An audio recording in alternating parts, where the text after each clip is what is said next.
Hello, hello, everyone. Come on in. Today is my first book club, and I want to tell you about it and how you could possibly participate. And let's talk about some stuff from the book. So, hi, guys. Tell me where you're signing in from. Tell me if you have gotten the book, if you have the book, if you started the book, where you are in the book, and if you're ready to do this with me. Almost every day, we're going to talk about themes in the book and how this book can help you make more empowered and solid, clear, aligned decisions in your life. London, Santa Fe. Hi, guys. Come on in. Guadalajara. I love it. So, today is my first book club. I will be having many, possibly every day at different times. So I'm not committing to a time, but you can always catch it later on YouTube or on Instagram or Facebook.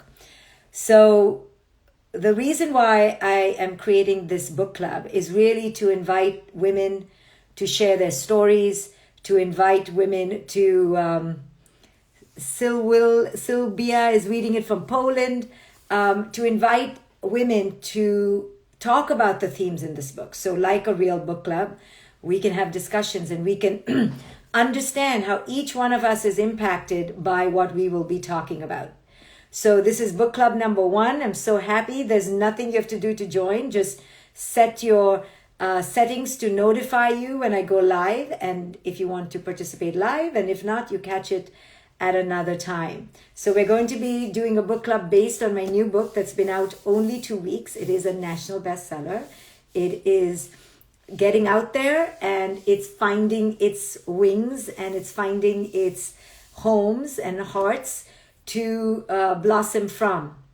So A Radical Awakening, if you haven't bought the book, buy it, because I will be talking about this for quite a while. You can grab your book at aradicalawakening.com or anywhere that sells books.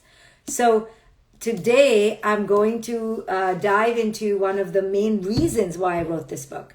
And I wrote this book because consistently we women particularly have been given the message that to speak from our knowing or to speak from our inner alignment is often a threat. It is a threat to the status quo. It's the threat to the establishment. It's the threat to people who think in one way and you think in another way. So this book is, and you if you're reading it, you'll see by part 3 and by part 4 that it does push against some deeply cherished ideas that we have. And we humans cherish our deeply cherished ideas. The one thing you cannot tell us humans that we will take easily is to reevaluate and, heaven forbid, drop our deeply cherished ideas. Well, this book is a constant knock at your deeply cherished ideas. Why? Why would I be so cruel to bust apart your deeply cherished ideas, right? Like, let people just be. Just write a lovely motivational book. Why do you want to shake things up? So here's the reason why. I'm not just shaking things up because I want more entertainment in my life or I'm an instigator. It's only because as a therapist, I can see how our deeply cherished ideas actually cause us infinite and others infinite pain and suffering. Right? So as a therapist, I'm working with people all the time and they're telling me that they are in pain, that they are suffering, that he didn't do this and she didn't do this and they should do this and why didn't they do this? And this is why people come to therapy. People come to therapy to complain about their issues, not that they're complainers. They also come to therapy to change, to want to get to a new place in their lives where they feel less suffering. But typically, the person that they want to change is not themselves. The person, we all think we're pretty amazing.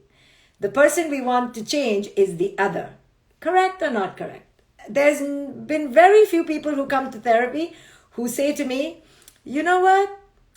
I am just messing up and I need to change. I never hear that until like session 20, right? When I've taken down their ideas and made them think of themselves in a new way. Now, I'm not here to be against somebody and purposely doing this to them, but it's because I know that most of our mental and emotional problems are coming from our deep attachments to a belief system. And the belief system is mostly false. It's not even a correct belief system. It is a belief system that is causing a rigidity, a suffering, because the client feels that they should, it should, he should, they should, she should. And because of this, there is a resistance to the isness, right? The isness is X.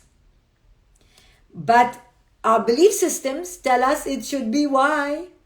And so X and Y are fighting with each other, right? So what do we change? The belief system, or we change the isness of reality? Most of us say, oh, I'm going to try to change the isness of reality. I'm going to change him, her. The isness of reality means how reality is, right? My husband is this way, my wife is this way, my kid is this way, right? That is, or the weather is bad today, or the weather is good, whatever, if people call weather bad and good, or the stock market crashed, or I got fired from a job, or the economy sucks, or the politics suck, is the isness of reality. There's an isness of reality. Doesn't mean it's a right reality. It just means it is what it is. That's X. The Y is your belief that it shouldn't be that way. It should be another way. So this clash between what we believe and what reality is causes suffering. Suffering is always caused because of some resistance. Because we are against the acceptance that reality is this way. Doesn't mean reality is correct. I'm not talking about that. It just means it is. And the first pathway to change our reality is to see it for what it is. If we don't see reality for what it is, we don't know what we're fighting. We don't know what we're changing. We just are thinking it shouldn't be this way. So people typically just have a deep belief system that they cling to, that tells them how life should be. They have an expectation. And you know, expectations are future resentments, right? Resentment is coming down the line when you have an expectation. So when I tell people, let's look at your belief systems, they go, hell no, let's change the isness of reality. So it takes a long time for people to realize, oh, maybe it's the resistance coming from within me. Where is the resistance coming from? It's coming from my attachment to how I think I should be or how I think it should be. And that's where the clash is. So, our belief systems that we hold on to without examining them are the root of our suffering in most cases. So this book asks you, can you look at your belief systems? Can we just talk about love as a belief system? Can we talk about marriage? Can we talk about divorce? Can we talk about beauty? Can we talk about motherhood and parenthood? Can we talk about this idea of niceness? So this book is a peek, a window opening into our deeply cherished ideas of how we should be and how culture should be and how culture tells us we should be and how it should be. It's all the shoulds, the shoulds, the shoulds that I take a look at and I, page by page, begin to talk about it. It's a dialogue. But people are so threatened by the dialogue that they are calling the book leftist. I don't even know what that means. It means too liberal and it has an agenda and it's too out there, right? That's why it's called a radical awakening. We chose the term radical even though radical has been blasphemized in recent linguistics as something too liberal or something too bad, radical is really something epiphanic, something transformational, something big. The boldness with which to relook at what we have believed, the courage to say, I'm going to penetrate my reality, my belief systems, my what I think life should be or what culture has told me, and I'm going to put it in a petri dish and I'm going to examine it. And when I examine it, then I get to choose if it works for me or not. So the way we've been raised is to be brainwashed, is to simply follow culture's ways, especially us women. We've been told how to be skinny, how to be pretty, how to be a good mom, how to be a good wife, and the list goes on and on and on. So Morning Dew says your book is a true awakening to self. So when I first began writing parenting books, they were all myth busters. They were all paradigm busters, paradigm shakers, because I, as a parent, began to see that I'm suffering and my kid is suffering because I have ideas in my head of how parents should be and how kids should be. And that belief system is totally messing up my reality. I am so angry with my kid because the belief system is that the kid should be in another way.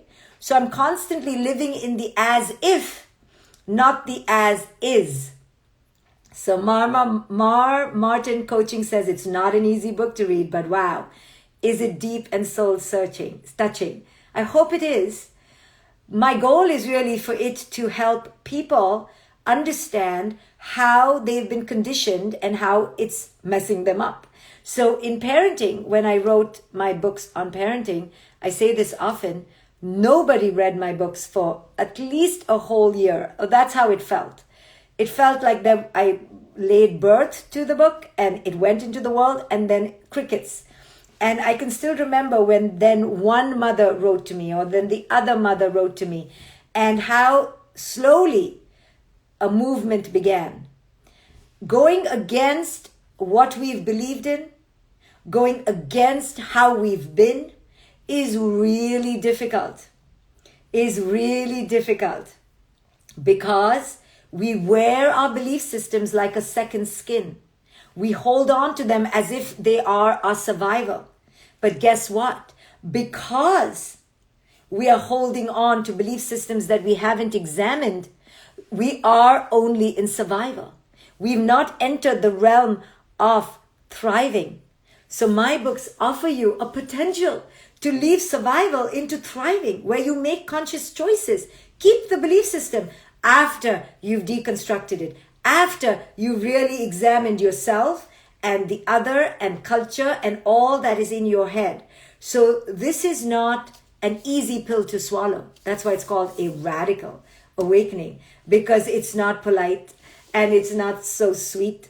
And even though I do write lovely poetry in here, but no, it's because it's a poke and a poke and a poke and you go, ouch. You know, I had never thought of that. I had never even imagined it. So this is what this book provokes, because we are in a global awakening right now. There is a potential for a global awakening.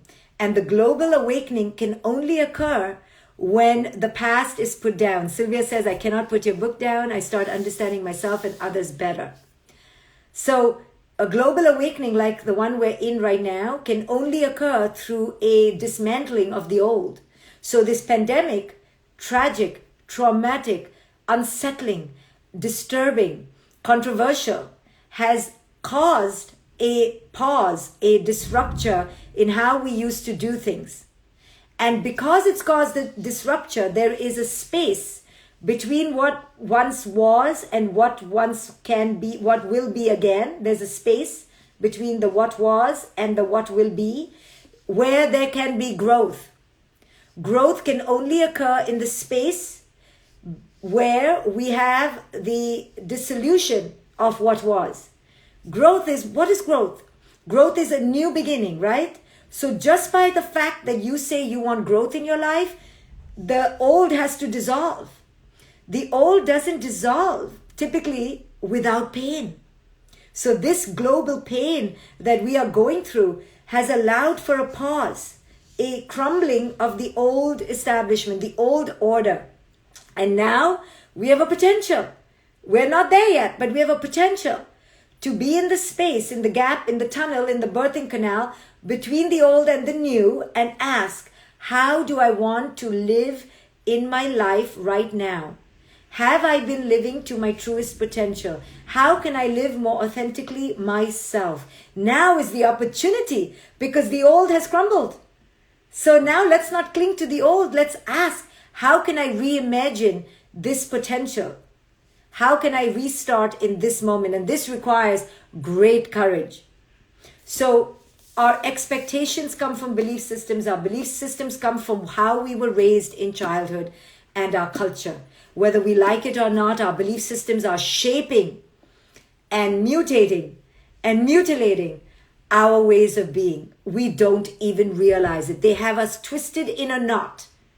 So sometimes when I talk passionately or I talk about belief systems, the other day someone wrote in one of my, "Wow, she sounds so angry and bitter." And I said, yeah, I guess that sounds angry and bitter to somebody who doesn't want to hear. Actually, I'm so excited and so happy and so thrilled to share all this stuff. But it sounds like I'm on a mission to destruct society, right? It sounds like that because these ideas are revolutionary, because they're not really revolutionary. They're actually really easy and ordinary. But they're revolutionary because current culture stays away from the truth. Current culture wants to deny. Current culture wants to brainwash us so that we keep being unhappy, keep buying products, and keep taking pills, and keep the wheel of greed and consumerism and profit on its cycle. Right? Imagine a culture where we were so excited every day and so thrilled. Our Netflix watching would go down, our alcohol consumption would go down, our toxic substance consumption would go down, and we would just be like so okay. Our children would be okay, they'd be on lesser medication. So the reason we are in a collective trauma today and have been in childhood trauma to some degree or the other, to some degree or the other, all of us were raised unconsciously, is not because our parents were bad and not because we were unlucky and we were cursed. It's because we are all bathing in a disconnection. And the disconnection is caused by belief systems.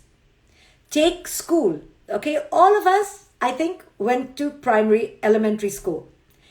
Before we went to elementary school, we didn't think that we needed to be math geniuses or artists or in the choir or really good on track and field.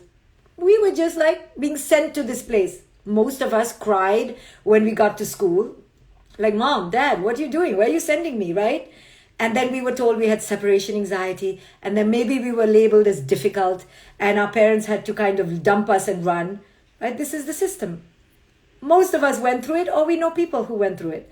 So now we get into school, and suddenly we are being graded and ranked, and we're being told that we're not good at this, and we should be good at this, and we are compared and we're competed with. And we are biting our nails, wondering, did we get an A grade? Did we get an A grade? And then we're scared to go home now. Many of us were scared to go home. So I was raised in India, and I went to a Catholic school, go figure, okay, because it was the way it was, right? The British came and did some proselytization where they converted a lot of the locals into Catholicism. And so I went to a very good Catholic school. So in the Catholic school, but I was not raised with a formal religion. The Catholic girls before every test would stand up and pray very, very fervently to God. Okay, so don't mind me if you're Catholic. I thought it was very cute. I'm not saying anything insulting, if you can hear me with open ears. And I used to wonder, what are they praying about? So I used to ask them, what are you praying? And they said, oh my goodness, it's before the test. So we are praying that, Jesus or God or whoever they were praying to, if you give us good marks, we'll be good girls. But because I wasn't raised with any fear about grades, my family was different, radically different, nor was I raised with any personal God per se. I was like, oh, I'm feeling really left out. Let me also pray. So I used to pray for them. I used to pray for those Catholic girls who were scared to go home after their test, because I was like, let them get a good grade. If you come from India, you know how important a good grade is, okay? You got to do well in India. In first grade, you have to plan to become a doctor, an engineer, or a chartered accountant, depending on your gender. So you have to be a very good student, okay? So I used to pray for them, like, God, please give them a good grade, right? Because there was such fear around the grade. So whether you love school or not, whether you're a great student or not, all of us have been afraid of the grade. It's ubiquitous. So being afraid of the grade makes us realize, grades are life. It makes us realize that unless we get that number, we're not cutting the grade. We're not really where we need to be. At a young age, we understand that life is set up as grades. Life is set up as a comparison. Life is set up as competition. So we then go onto the athletic field. Then we go into the religious institutions where we're bad and we're good. And then we get on in life, and it is one unending competition after the other. And the more you succeed, the more you are considered worthy, and the more you fail, the more you have shame. And we begin to realize that our worth is very dependent on how we do. And from a young age, we realize that our authentic way needs to better wake up and follow the system's way. So we separate from our authentic way and we adapt. And sometimes in that adaptation, we lose ourselves. We can become superachievers. We can become rebel losers. It doesn't matter what we are manifesting, but we're reacting to the fact that we need to fit in, or we just give up. That's just one institution. Life is filled with scarcity and separation over and over and over again. So in this book, I talk about how everything we believe in will, at the end of the day, end in separation and scarcity. Because belief systems that we have are created on scarcity. All of them. And I examine most of them. So take this idea that women are supposed to be good, right? This whole idea that we should be nice, that we should be pleasing, that we should be obedient. All these ways curtail us. They begin to prune us and begin to systematically condition us into a particular way of being that allows us to fit in to society. But we never stop to ask, what kind of society are we fitting into? It is not a sign of sanity to fit into an insane society, right? You've heard that. Maybe Einstein said that. It is a sign of discernment to question, what kind of society am I fitting into? This is with relationships, this is within families, this is within jobs, this is within societies. At every level, you have to ask, what am I trying to fit into? What am I trying to achieve here? And most of us are trying to achieve significance. We're trying to achieve love and worth.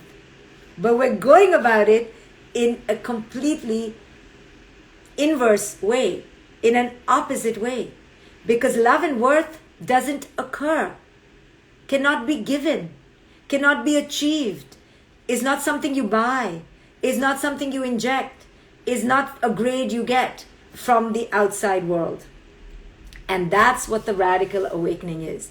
Holy baloney. I have been living my life based on the stuff crap that society has told me I need to believe in, and I've been suffering and I've been trying so hard, and nothing helps me feel lovable and worthy.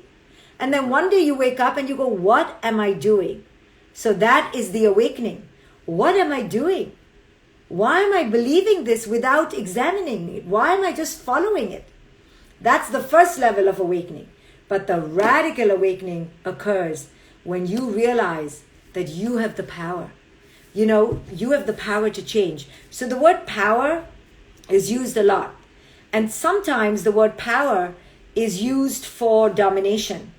Power against someone, power over someone. And so instead of the word power, only because it's been used negatively sometimes, I prefer the word empowerment. Empowerment. Empowerment is internal power. We don't need to have power over anyone. We don't need to have power against anyone. We don't need to have power better than anyone. We need to have empowerment. Empowerment comes from understanding our own perfect, brilliant, strong and abundant inner wholeness. Empowerment can only come from inner work. It can only come from an inner journey that we take to heal ourselves. And each one of us is empowered to create their own moment by moment emotional experience. We just don't realize that because we think he's doing it to us, she's doing it to us, they're doing it to us. Empowerment comes when you understand that you have full reins over your emotional experience. Nobody can tell you how you should experience your reality. However, when you blindly follow the reality from your childhood or culture without examining it, you're not empowered. Empowerment comes when you can fully choose how you wish to experience your present moment without the noise in your head. And that cannot just happen like this. Most people think they're making free choices. They're making conscious choices. But most people are not. Most of us are reacting to what we think should be or shouldn't be. We are not in charge of the steering wheel. We're not. Right? So ownership is owning your ship. Taking your power into an empowered place where you're truly working from within. When we light up from within, from touching our inner empowerment, you are lit up.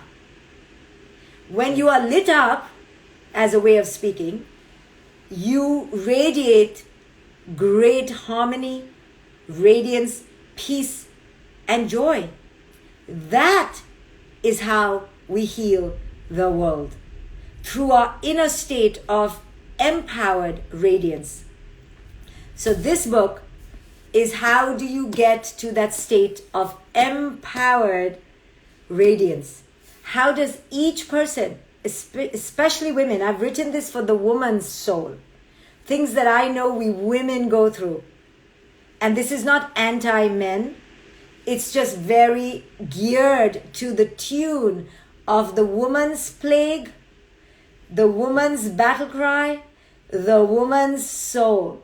Because I'm a woman, I know certain things, so I share what hundreds of other women in my practice and I have understood about our unique conditioning. Our conditioning as females, as women, if we were little girls, raised in a way that was synergistic with our sex, right? Many come into the gender later. So wherever you come in from, if you were raised as a little girl with the idea that you're a girl, right? With the gender identity of a girl, you are given a different set of rules than if you and your culture identified you as a boy.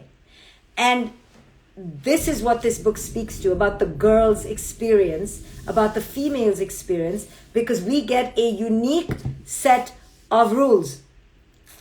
We get a unique set of rules. We don't get the same prescription. And not only do we get a unique set of rules, now we plague ourselves with 1,000 more rules. We've taken those rules and we've used them as weapons against ourselves. We don't have somebody, standing next to us whispering, hate yourself, you're not good enough, be ashamed. We don't have anybody whispering because we don't need to have it. Those whispers are part of our own internal dialogue. We do it better than anyone else.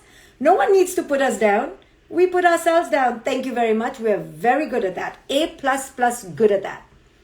We don't need someone to tell us we need to be good. Right? So when I read that comment, somebody wrote that, oh, Dr. Shefali appears to be very angry and bitter. Why? Because I'm looking at all institutions and shining a light, and it's not comfortable for people to hear. So women are told, don't be angry. When we speak our mind in an intelligent, deconstructive, empowered way, how many of you have heard being told, oh, don't be so dramatic. Don't be so angry. Why are you so angry? Or we are told, why don't you smile? Like, relax. Why are you taking it so seriously? I just said what I did, but now why are you taking it so seriously? Right? We're treated as if we're little infants and we're supposed to just be quiet. When a woman stands up in her empowered state and has strong knowings and opinions that she doesn't put on anyone, but she just expresses, then she is told that you are angry. You are bitter. You are not God-fearing. You are not a believer. All sorts of things. And this is how we have been historically treated. We've been told, don't be so emotional. Exactly, Alida. Why are you so emotional? Ursi says, yeah, look pretty and be quiet. So you're going to hear this. And when I heard it, and I'm 48 years old doing this work for 25 years, when I heard Dr. Shefali seem so angry and bitter, I was like, oh, maybe I should smile more, right? My old ego, which is still there, if I allow it to come up, it's going to eat me up. My old conditioning goes, why are you so angry? And then I was like, I'm not angry. I'm freaking passionate. I'm so happy. But I'm powerful in how I talk. So I talk with eyes boring into reality. And I guess I look a little bit, intimidating, but I'm not angry. But when a judgment is made of us, why are you so angry? Why are you so emotional? Why are you so dramatic? Those are judgments. And those judgments are made as spears to prick our radiance. Now, I'm not talking about dominating anyone, being violent toward anyone, shaming anyone. But when we just speak the truth in terms of, can we look at the truth or can we possibly explore other options? That is taken as hereticism, where you are a heretic and you are against the establishment. You are causing trouble, you're causing disruption. So we women have been told historically, don't be troublemakers. So why are you so hormonal? Exactly. But you as women are being told this too, not just me, right? In subtle ways, we're always being told by the toxic patriarchy, not some evil man, by the system, because we have been told we need to fit into a mold.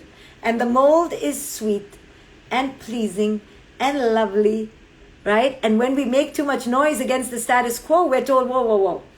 Are you on your period? Like, what's going on with you? You're called bitter, you're called angry, you're called irritable, frustrated. No, you're just speaking your mind. So we women don't have the backup of either other powerful women saying, hey, sister, speak your mind, or of the culture at large. But the first permission giver, the first gatekeeper of your truth is you.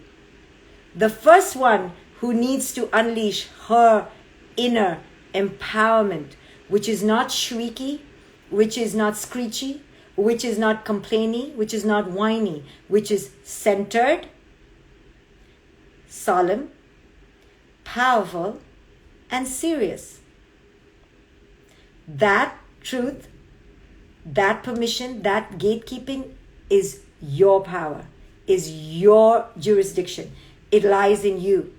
So when we women can wake up collectively to understand that we are not here to play small or make other people happy, we're really not. Because guess what? No one is happy anyway. Everyone is still messed up and irritable and really in a bad mood. Everyone's in kind of a bad mood, right? And the earth is suffering. So we're not here to change other people, to heal other people. That's not our mission. Our mission is inward, to heal ourselves, to enter an empowered state within ourselves. And when we do, even if there is a man in charge, because the man has the position, it doesn't matter. They will be checked against their dominance. They can have the position. Who cares? Position is not power. Labels are not power. Your bank account is not power. Your title is not power. The power only comes from one true, lasting, sustainable place, and that's within yourself. And the reason why there is toxic power in the world today is because we women have been quiet for too long. We've been allowing toxic masculinity to run the field because many of us, not all, many of us are asleep in our toxic femininity. So when we awaken, we check back. We go, hey. And that's all we need to start doing is checking. And through the systematic checking of the current system, we don't have to scream. We don't have to carry a rifle. We just have to check it. Meaning, in the moment, we don't allow it. But that doesn't mean we have to scream, yell, divorce, never talk to the person. No. From our inner being, we radiate with a power that says, shut down, there's a wall. No, it will not be tolerated. When we women do that enough and more, unabashedly, the system will begin to change. The system will begin to change. But because we women may not fully always remember that position is not power, titles are not power, money is not power. True power is inner empowerment. When we stop being seduced by the label, by the role, by the title, and realize I don't have to do anything to be worthy of power, of inner power, now we begin to change our vibrational frequency, if you wish to call it that. We change our energy. So the first shift is always subtle. It's not some huge declaration, because you may be thinking, oh my goodness, I have 3 children, I'm breastfeeding, I don't have much money. How do I become empowered? I need money to be empowered. I need time to be empowered. Wrong. That's because we have a false understanding of true empowerment. True empowerment has nothing to do with how much time you have, how much money you have, how many children you have. Now, of course, if you have less money and 10 children, you're going to be exhausted. So that's true. But you had 10 children. But the truest empowerment has to be subtle while you're gardening, while you're cooking, while you're changing your diaper. It is extremely private. It's no big flashy declaration out there where everyone is looking at you on a stage. That's not empowerment at all. Trust me, I've been on 1,000 stages. I've never felt more powerful because I'm on a stage with people clapping. No. The only empowerment comes from one place. Inner wholeness, where you feel like you are connected, where you feel that you are alive, where you feel that you are in your here and now with presence. So if somebody's on a pulpit or on a stage, but they're not connected to who it is they are not in true power. They are in false power. They are in toxic patriarchal power, which looks at position, which looks at the external. True power is only subtle. It's silent. It's private. It's quiet. It's internal. It doesn't have to say a word. It is fully integrated within the self. So everyone has time for that kind of power.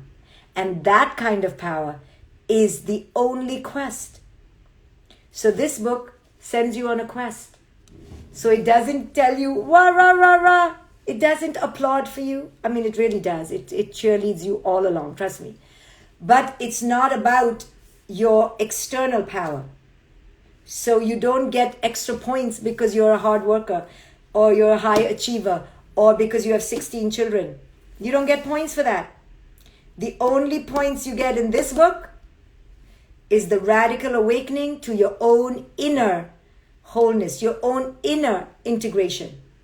That's what this book sparks in you. That's what this book reminds you of. Men and women, though I've written it for my women, my sisters. But one day maybe I'll write for my brothers, right? I'm not anti-men at all, right? Some men think I'm anti-men. I don't know where they get that idea from, that I would be anti-men. But I sometimes do talk about the classic male. Sometimes not in such benevolent terms, but I talk about the classic female sometimes in not so benevolent terms. So it's not anti-anything. It's just about understanding human nature. And this book sparks that. So I am doing a book club. This is the first book club that talks about themes in this book. So I will bring up the book so you know I'm talking about this book. And sometimes people may not like that I'm putting the book here, but that's just the way it is in this book club about this book. So this is session 1 about the book club. Bet you have a son. Why do you bet I have a son? Learn for Leverage. Learn for Leverage says, I bet you have a son. Yes, this book club is for free. You're watching it right now. You already watched part 1 of the book club for free. I will be here as many times a week as I can. No fixed time. So if you want to listen in and open your mind a little bit, and maybe you don't agree with me, but that's okay too. And learn for Leverage. I do not have a son. See? How did you project that on me? How did you decide that on me? I don't mind. You can project anything. You can project that I have 10 children, no children, 4 children, children who hate me, children who love me. I don't care. But I just want you to know it's coming from you, from your imagination. And you can imagine away. But just know it may not be true. So Natalie is on chapter 4. Yes, you made it. You made it to chapter 4. But when you get to part 3 and 4, that's when it gets really hard. So let me know when you get there. So we will be discussing this book and themes from this book. So buy it, start reading it, send your sisters here. I will do a live. This was book club number 1 to just begin to talk about true power. True power is empowerment. True power is the power within. And until we, in our micro lives, decide to stop being seduced by external power, we will not pay homage to internal power. That's how we co-create the lack of internal power. You know how we co-create the lack of internal power? Because when we see a woman that fits some standard of beauty that we think she has, we give her power. When we see a man that fits some external standard of achievement or wealth that we think is amazing, we give them power. So as long as we keep giving other people power based on some standard, we won't revere this kind of power because this inner power doesn't have an outer metric. In this inner power, you don't have to achieve. Now, doesn't mean you can be a loser. I mean, that's another thing. What's a loser, right? Maybe the loser is the most integrated person. So that was a judgment of mine. See how it came out? A cultural judgment. So I'm not advocating being on a couch and not doing anything with your life is what I'm trying to say. I'm talking about our idea of power and how we have decided what power looks like, what beauty looks like, what good looks like, what bad looks like, what success looks like, what failure looks like. We've decided that based on belief systems, and they're mostly not true. So as long as we keep believing those systems of power, we will not give homage, reverence to this internal power, because this internal power has no outer metric. So Paris, you're on chapter 13, the lies about love. So I do forgive your projection. Don't worry. By the way, I don't have power to forgive anybody. So I don't even believe in forgiveness necessarily, because I don't hold any power over anyone. So if someone does me wrong or projects something on me, I'm okay with it. I'm like, okay, I have choices, right? I can walk away. I can not talk to you again. But you have every right to believe whatever you want about me. That's how much freedom you have, and how much freedom I have to not want to control you. So true power is inner power. SARS SoCal is on chapter 24. You made it to chapter 24? That's amazing. Okay, we are talking about a radical awakening. We are going to be here every day if you want to join us. This was book club number 1. It was just the first session of why I wrote the book and how our cherished belief systems are very cherished. And when I try to poke the belief systems, I get resistance. And what is true power? True power is the power that has no outer metric. True power is the power where you don't need status. True power has no external image. True power has no prestige, no privilege in the outside world. True power has no number. True power has no grade. The truest power is inner empowerment. So unless you detach from external powers, external metrics of power, you will not care deeply to cultivate inner power. Because you'll still be like, yeah, but I still want to be rich. Yeah, but I still want to be skinny. Yeah, but I still want to have 16 children or whatever. Right? Or you'll still be like, I'm not good enough because I don't have children. Or I'm not good enough because nobody's in a relationship with me. Right? So as long as you give credence to power with external metrics, you will not give credence to power with internal metrics. So internal metrics is the fire that never stops burning. Internal metrics is the love that never stops giving. Internal metrics is the autonomy that never stops liberating. That's what I wish for each one of you and for me on a continual basis. I touch it sometimes and then I forget to. So it's a work in progress. I'm not like all there all the time, and I share when I fall. The process is eternal. It's got valleys and peaks. It's not a destination that somebody is always in their inner empowerment. You get pulled out by culture and then you go back in. But I'm here to remind you what is possible. But it's only possible if you let go the external metrics of power. So more tomorrow. We're going to talk about a radical awakening. Buy it on Audible or where you have books. I'll be here talking about it. Thank you for joining me. Book club number 1. Check. Done. Bye, guys.